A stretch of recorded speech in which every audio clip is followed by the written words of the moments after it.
இலங்கை செய்திகளுடன் நான் ரோஷன். விரிவான செய்திகளுக்கு முன் தலைப்புச் செய்திகள். இலங்கையிலிருந்து ஏற்றுமதி செய்யப்படும் உணவுகளுக்கு நீண்ட காலமாக விதிக்கப்பட்ட தடைகளை அந்த நாட்டு அரசாங்கம் நீக்கியுள்ளதாக அமைச்சர் மஹிந்த அமரவீர தெரிவிப்பு. 41 வருடங்களுக்கு முன்னர் இடம்பெற்ற கருப்பு ஜூலை தொடர்பாக தமிழ் மக்களிடம் அரசாங்கம் மன்னிப்பு கோருவதாக நீதியமைச்சர் சுட்டிக்காட்டு. மனித உரிமை மீறல்கள் குறித்து இலங்கையை பொறுப்பு கூற வேண்டும் என கனேடிய பிரதமர் ஜஸ்டின் ட்ரூடோ வலியுறுத்தல். வைத்தியர் அர்ஜுனா அரசியலில் இறங்கப் போவதாக திடீர் அறிவிப்பு. கலக்கத்தில் தமிழ் அரசியல்வாதிகள். இதன் பின்னணி என்ன? தொடர்வது விரிவான செய்திகள். ஜனாதிபதி தேர்தலுக்கு தேவையான நிதியினை விடுவிக்குமாறு ஜனாதிபதி ரணில் விக்ரமசிங்கே நிதியமைச்சுக்கு பணிப்புரை விடுத்துள்ளார். ஜனாதிபதி தேர்தலுக்கான நிதியை தாமதமின்றி விடுவிக்குமாறும் ஜனாதிபதி பணிப்புரை விடுத்துள்ளதாக உயர் அதிகாரி ஒருவர் தெரிவித்துள்ளார். இந்த ஆண்டு ஜனாதிபதி தேர்தலுக்காக வரவு செலவு திட்டத்தில் 10 பில்லியன் ரூபாய் ஒதுக்கப்பட்டுள்ளது. இதேவேளை நிதியமைச்சின் அதிகாரிகளுக்கும் தேர்தல் ஆணைக்குழு உறுப்பினர்களுக்கும் இடையில் அண்மையில் கலந்துரையாடல் ஒன்றும் இடம்பெற்றிருந்தது. இதன்போது தேர்தல் செலவுகள் குறித்து ஆலோசிக்கப்பட்டதாகவும் தேர்தல்கள் ஆணைக்குழு தெரிவித்துள்ளது.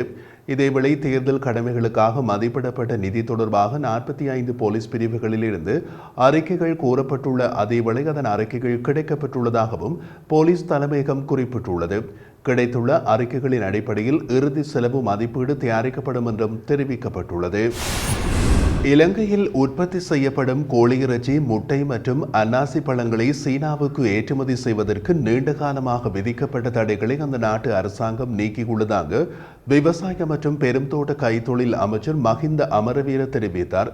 சீன சுங்க பொது நிர்வாக பிரதி அமைச்சர் வாங் லிங் ஜூங் உள்ளிட்ட குழுவினர் அண்மையில் இலங்கைக்கு விஜயம் செய்திருந்த போது இடம்பெற்ற கலந்துரையாடலின் போது இந்த உடன்பாடு வெளிப்படுத்தப்பட்டதாகவும் அமைச்சர் தெரிவித்தார்.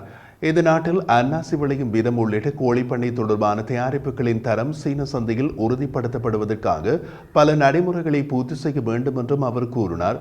விவசாய மற்றும் பெருந்தோட்ட கைத்தொழில் அமைச்சின் அதிகாரிகள் அதற்காக பெரும் அர்ப்பணிப்புடன் செயற்பட்டதாகவும் மஹிந்த அமரவீர வலியுறுத்தினார். மேலும் சீனா சந்தை வாய்ப்புகளுக்கு போதுமான கோழி மற்றும் முட்டை மற்றும் அன்னாசி பழங்களை ஏற்றுமதி செய்ய உற்பத்தியாளர்கள் அனுமதிக்கப்படுவார்கள் என்றும் விவசாய மற்றும் பெருந்தோட்ட கைத்தொழில் அமைச்சர் மஹிந்த அமரவீர தெரிவித்தார். 41 வருடங்களுக்கு முன்னர் இடம்பெற்ற ஜூலை கலவரம் தொடர்பாக தமிழ் மக்களிடம் அரசாங்கம் மன்னிப்பு கோரியுள்ளது. நேற்றைய நாடாளுமன்ற அமர்வில் அரசாங்கத்தின் சார்பில் நீதி, சிறைச்சாலை அலுவலர்கள் மற்றும் அரசியலமைப்பு மறுசீரமைப்பு அமைச்சர் விஜயதாச ராஜபக்ச மன்னிப்பு கோரியுள்ளார். 1983 ஆண்டு ஜூலை மாதம் 22ஆம் தேதி இலங்கை ஒரு மோசமான சம்பவத்தை எதிர்கொண்டது. நாம் அந்த காலத்தில் அரசாங்கத்தில் அங்கம் வகிக்கவில்லை. எனினும் நாட்டின் பிரஜை என்ற வகையில், சட்டத்தை மதிப்பவன் என்ற வகையில் தங்கள் தமிழ் மக்களிடம் மன்னிப்பு கோருவதாக நீதி, சிறைச்சாலைகள் அலுவலர்கள் மற்றும் அரசியலமைப்பு மறுசீரமைப்பு அமைச்சர் விஜயதாச ராஜபக்ச தெரிவித்துள்ளார்.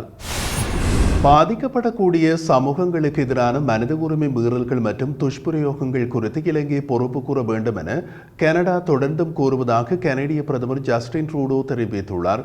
கருப்பு ஜூலையின் 41வது ஆண்டை நினைவுகூரும் வகையில் அவர் வெளியிட்டுள்ள அறிக்கை ஒன்றில் இந்த விடயம் தெரிவிக்கப்பட்டுள்ளது. 41 ஆண்டுகளுக்கு முன்னர் இலங்கையின் கொழும்பில் தமிழ் பொதுமக்களின் வர்த்தக நிலையங்களை இலக்கு வைத்து தாக்குதல்கள் ஆரம்பமாக ஆயிரக்கணக்கான உயிர்கள் இழக்கப்பட்டதோடு பல தமிழர்கள் காயமடைந்தனர். பலர் நாட்டிலிருந்து வெளியேற நிர்பந்திக்கப்பட்டனர். கருப்பு ஜூலை எனப்படும் தமிழர்களுக்கு எதிரான இனக்கலவரம் பதற்றங்களை அதிகரித்து பின்னர் பல தசாப்த கால ஆயுத மோதலாக பரிணமித்தது. இலங்கை வரலாற்றில் மிகவும் இருண்ட அத்தியாயமாக அது விளங்குகின்றது. இதன் அடிப்படையில் மே 18ஆம் தேதியை தமிழர் இனப்படுகொலை நினைவேந்தல் தினமாக அங்கீகரிக்கும் தீர்மானத்தை கனடாவின் நாடாளுமன்றம் ஏற்றுக்கொண்டு நிறைவேற்றியது. இது அர்த்தமற்ற வன்முறைகளால் பாதிக்கப்பட்டவர்கள் மற்றும் தப்பிப்பிழைத்தவர்களை நினைவு கூர்வதில் கனடாவின் அர்ப்பணிப்பை வெளிக்காட்டுவதாக கனேடிய பிரதமர் ஜஸ்டின் ட்ரூடோ தமது அறிக்கையில் தெரிவித்துள்ளார். பெருந்தோட்ட தொழிலாளர்களின் நாளாந்த வேதனத்தை 1700 ரூபாவாக நிர்ணயித்து வெளியிடப்பட்ட வர்த்தமானி ரத்து செய்யப்பட்டுள்ளது. பெருந்தோட்ட தொழிலாளர்களினால் நாளாந்த வேதனத்தை 1700 ரூபாவாக அதிகரித்து கடந்த ஏப்ரல் மாதம் 30ஆம் தேதி வர்த்தமானி அறிவித்தல் வெளியிடப்பட்டது. பின்னர் அதனை உறுதிப்படுத்தி மற்றும் ஒரு வர்த்தமானி அறிவித்தலும் வெளியிடப்பட்டது. இதனையடுத்து பெருந்தோட்ட நிறுவனங்களின் நீதிமன்றத்தை நாடியதன் அடிப்படையில் குறித்த வர்த்தமானி அறிவித்தலுக்கு உயர்நீதிமன்றம் தடை உத்தரவை பிறப்பித்துள்ளது.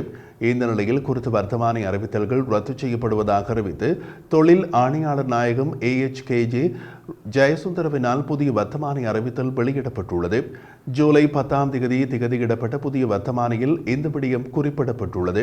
இதேவேளை பெருந்தோட்ட தொழிலாளர்களின் வேதன விடயத்தில் அரசாங்கம் தரப்பினருக்கும் பெருந்தோட்ட நிறுவனங்களுக்கும் இடையே புதிய இணக்கப்பாடு ஒன்று எட்டப்பட்டுள்ளதாகவும் தகவல்கள் தெரிவிக்கின்றன. இந்த நிலையில் முன்னதாக முன்மொழியப்பட்ட பெருந்தோட்ட தொழிலாளர்களின் நாளாந்த வேதனம் குறைக்கப்படலாம் என்றும் தகவல் அறிந்த வட்டாரங்கள் தெரிவிக்கின்றன. யாழ்ப்பாணம் சாவகச்சேரி ஆதார வைத்தியசாலையின் வைத்திய அத்தியட்சகராக இருந்த வைத்தியர் ராமநாதன் அர்ச்சுனாவுக்கு இலங்கை சுகாதார அமைச்சால் கொடுக்கப்பட்ட ஆவணத்தின்படி அவர் இன்றிலிருந்து பேராதனை வைத்தியசாலையின் மருத்துவ அதிகாரியாக தரமிறக்கப்பட்டுள்ளார். அதனையடுத்து அவர் தாம் அரசியலில் இறங்கப் போவதாக தெரிவித்துள்ளார். தேர்தலில் தாம் வெற்றியடைந்து தமக்கு அமைச்சர் பதவி கொடுக்கப்பட்டால் சுகாதார அமைச்சர் பதவியை கேட்டு வாங்குவேன் என்றும் அவர் தெரிவித்துள்ளார். சாவகச்சேரி வைத்தியசாலையில் ஏற்பட்ட முறைகேடுகளுக்கு காரணம் சுகாதார அமைச்சர் உள்ள சில உயர் அதிகாரிகள் என்று இந்த பிரச்சனையை தொடங்கிய ஆரம்ப நாட்களிலேயே குற்றம் சுமத்தியிருந்தார். தற்போது அவர் தரமிறக்கப்பட்டுள்ள நிலையில் கருத்து தெரிவித்த போது சுகாதார அமைச்சு எனது மருத்துவ நிர்வாக பதவியை பறித்து பேராதனை போதனா வைத்தியசாலைக்கு வைத்திய அதிகாரியாக தரமிறக்கியுள்ளது. சுகாதார அமைச்சின் குறைபாடுகளை வெளிப்படையாக விவாதித்த ஒருவருக்கு கொடுக்கப்பட்ட தண்டனையாக இதை நான் கருதுகின்றேன். திணைக்கள விசாரணை இன்னமும் முடிவடையவில்லை. அப்படியிருந்தும் என்னை தரமிறக்கியுள்ளார்கள் என்று குறிப்பிட்டுள்ளார். அவரை தரமிறக்கி உத்தரவிட்டது சுகாதார அமைச்சு. அதனால் தானோ என்னவோ அரசியலில் புகுந்து தேர்தலில் ஜெயித்து நான் அமைச்சராக வாய்ப்பு கிடைத்தால் சுகாதார அமைச்சு பதவியை கேட்டு வாங்குவேன் என்று குறிப்பிட்டிருக்கலாம். ஒருவேளை அப்படி நடந்தால் அவர் மீது நடவடிக்கை எடுத்த உயர் அதிகாரிகளுக்கு உத்தரவிடும் அமைச்சராகி விடுவார். தமது தேர்தல் பிரச்சாரத்தில் இதையே அவர் தமது பிரதான கருப்பொருளாகவும் கூற முடியும். இதில் உள்ள பெரிய வேடிக்கை என்னவென்றால் வைத்தியர் அர்ஜுனா தரமிறக்கப்படுவதாக சுகாதார அமைச்சால் தயாரிக்கப்பட்டு உயர் அதிகாரிகளால் கையொப்பமிடப்பட்ட கடிதம் ஆங்கிலத்தில் டைப் செய்யப்பட்டுள்ளது. அதில் 2 இடங்களில் எழுத்து பிழை உள்ளது. அமைச்சில் அதை யாரும் கவனிக்காமல் கொடுத்துள்ளார்கள். அது ஒரு அரசு ஆவணம் என்பதால் அதை இங்கு நாம் காட்சிப்படுத்தவில்லை. வைத்தியர் அர்ஜுனா அரசியலில் இறங்கினால் இலங்கை தமிழ் அரசியலில் என்னென்ன விளைவுகள் ஏற்படலாம், அதனால் வெற்றி வாய்ப்புகளில் என்னென்ன மாற்றங்கள் ஏற்படலாம் என்பது தொடர்பான விரிவான ஆய்வு எமது அரசியல் ஆய்வுக்கான யூடியூப் சேனல் தாய்நாட்டில் பதிவேற்றம் செய்யப்பட்டுள்ளது. எமது தேசியம் நியூஸ் செய்திகளுக்கான தளம் தாய்நாடு யூடியூப் சேனல் அரசியல் ஆய்வுகளுக்கான தளம். அந்த அரசியல் ஆய்வு காணொளிக்கான இணைப்பு இந்த காணொளியின் பின்னூட்டமிடும் பகுதியில் கொடுக்கப்பட்டுள்ளது. ஒரு முறை பாருங்கள், சுவாரஸ்யமாக இருக்கும். வைத்தியர் அர்ஜுனா அரசியலுக்கு வரமாட்டேன் என்று முன்பு கூறியிருந்தார். இப்போது அரசியலில் இறங்கப் போவதாக அறிவித்தது மட்டுமின்றி தேர்தலில் போட்டியிடப் போவதாகவும் கூறியுள்ளார். அது பற்றி கூறிய அவர், நான் தொடங்கியது ஒரு வைத்தியசாலை தொடர்பான பிரச்சனை. அது பின்னர் யாழ்ப்பாணத்தில் ஊழல் என்று மாறியது. இப்போது அதற்கு மேலே போய் அப்போது நான் தமிழினத்தின் குரலாகவே மாறிவிட்டேன். இனி நான் என்னை காப்பாற்றிக் கொண்டு அரசியலில் ஈடுபட வேண்டியதுதான் என்று தெரிவித்துள்ளார். அவருடைய இந்த நகர்வால் இலங்கை தமிழ் அரசியலில் பெரிய மாற்றங்கள் ஏற்பட போகின்றன.